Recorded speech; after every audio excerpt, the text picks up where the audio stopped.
In this episode of the Headlight Restoration Pro, I'll be showing you how to take headlights from this to something more like this.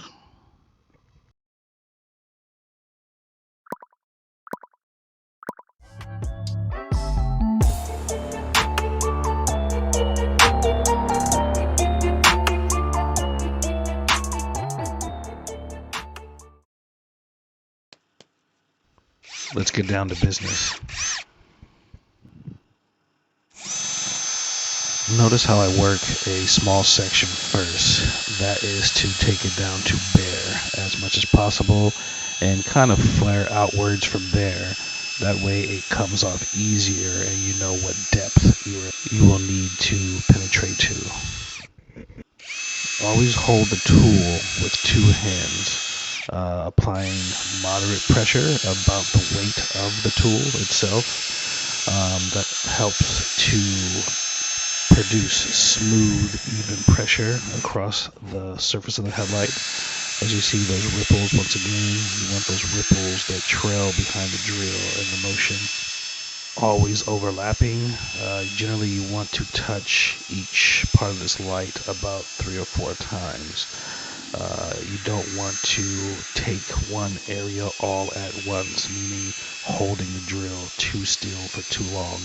This will bring up problems such as burning in the headlight, spurs, spider cracking, heat stress. Also, it'll burn out your pad prematurely and you'll end up using 3 or 4 pads for one headlight when you could only use one. This is a large amount of friction and grinding going on here in the removal of this first layer of damage and oxidation. You see the yellow cake dust there is what I like to call it. It looks like when you make a yellow cake. Take a look at it here.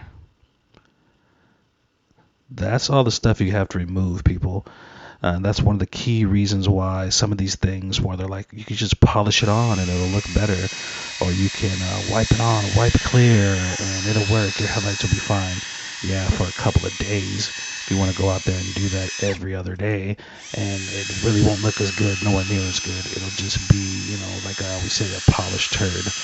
You don't want to do that. You want to do a full restoration. This way you set it and forget it. You don't have to worry about it for a couple of years, if that. Light more than others, or again and again. I'm pretty much just using the feel of the drill. The drill will let you know when it's time to stop. Also, visually will let you know, but just the feel of it, you can feel the way it pulls and the way it slides across the light.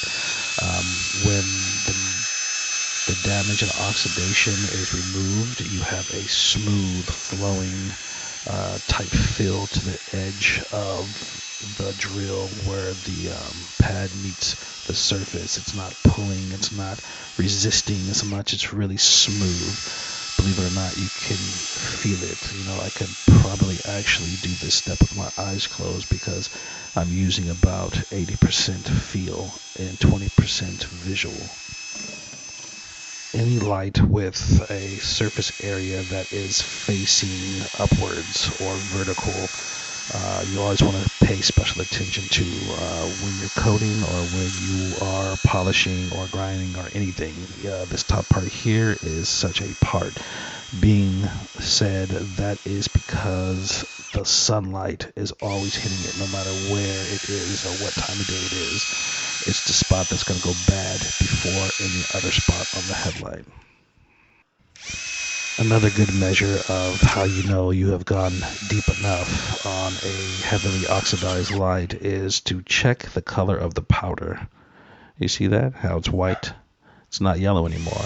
So you've removed a large amount of the oxidation. See? Not yellow anymore. White. That means you have sufficiently taken off enough of the damage. Once again, it's down to the white part, which is the good part of the light. You do not want to remove more than is necessary.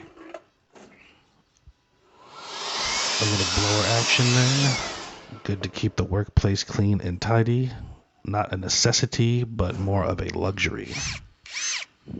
This next step, we're changing pads to a white P800 disc. This is a more finesse type disc. The first one, the gold one, the P500, is a heavy removal, a heavy grinding, a heavy sanding disc for these headlights. This is a more of a finesse type disc. It's doing fine sanding. It's taking away a majority of the heavy divots or scratches left behind on the first disc. It's paving your way. You're pretty much working down from heavy scratches or heavy removal down to light removal, or if you want to look at it this way, you're breaking it down and now we're starting to build it back up. Once again, always using overlapping, smooth, even pressure. You want that pad at the end of the bit there to be smooth and flush against the light at all times. And you want to control the drill. At times you'll feel it wanting to slip. Not as much on this stage because once again all that damage is gone. You're just feeling that nice smooth rotation there.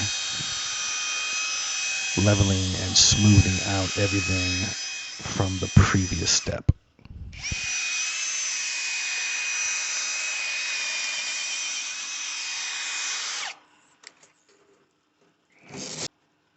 Notice on this restoration, I'm not using any of the handheld devices that I have or handheld sanding methods because not all lights are created equal.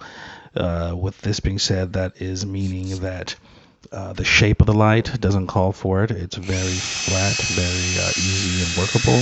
And also the material of the headlight. Not all headlights are made out of the same material or composed the same way. They are all plastic, the ones that we're doing headlight restoration on, but they are not all the same. Some are softer, some are harder. Some leave more damage behind. Some are, can't damage it if you throw a kitchen sink at it. You just have to gauge from what you see and what you feel. For this step, using the magic pad, the P3000. There are P3000s that are more like a sanding disc. This one is by 3M and it is like a pad meets a disc. It's spongy-like. It helps with the pressure and it helps disperse the even sanding better. It is a superior P3000 in my opinion. I've used them all. Also, the liquid is nothing more than tap water. You don't want to soak the light, just a couple sprays. Also, don't forget to always spray the pad as well before you begin your work. This next step is done with a concentrated Windex. The better concentration, the better the dehydration and working, of course. But you can use regular Windex. You can use Windex from a dollar store. It wouldn't matter. It's all going to do the same thing. As you see, I spray, let soak for a minute. This is lifting and pulling all of the saturates and all of the dusts and oils and stuff out of the light, or any oils from your hand from touching the light. At this stage here, when it's wet, this is the prime time to check your work for any mistakes, flaws, divots, any kind of little things, scratches, swirls, anything you would like to address or fix. You should be able to see in this step here while the light is still wet and not fully dehydrated. This next step here will be done with a 12-volt polisher, high power polisher. It has the ability to switch from 0 to 2800 RPMs all the way up to 0 to 7800 RPMs. Very fast. Also an orange finesse pad, and ladies and gentlemen, when you get these in a kit, they will work for about 15 headlights. No lie, they last a long time.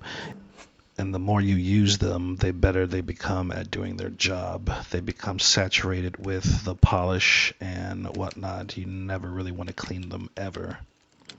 But if you haven't used them in a while, make sure you hydrate them. A couple sprays of water will do.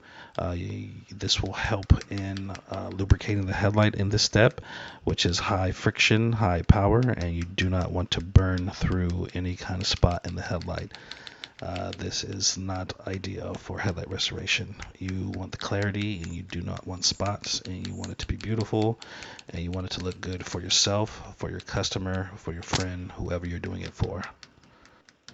This is a headlight polish that I am using the dab method with, that is specifically designed for headlight and hard lens polishing. If you can tell, I'm using a very small amount of pressure here. I'm pretty much letting the friction and the heat and the polishing do the job, the machine do the job. You do not have to apply barely any pressure for this step. Compared to the other steps, it's actually a much lighter pressure that you're using here. You are looking for the RPMs, which is rotations per minute. You want those rotation per minute over every single part of the light.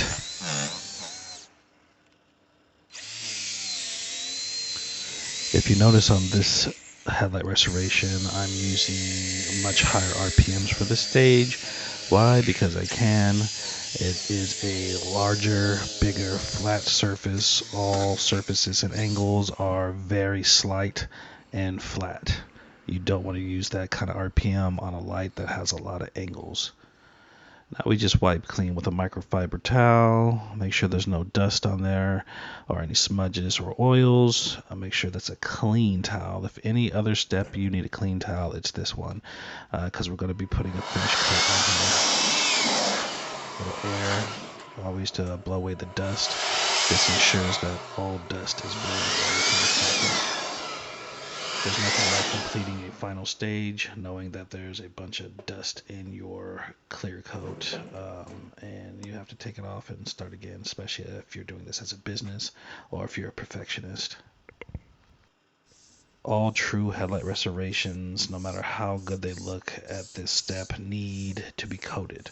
Okay, all coating is not the same, and all methods of applying coating is not the same. The most perfect or the superior method of coating would be a spray coating.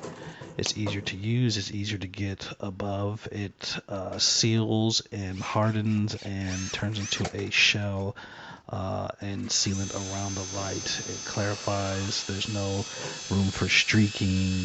Sometimes you can get a streaking look from a pad or towelette applicator.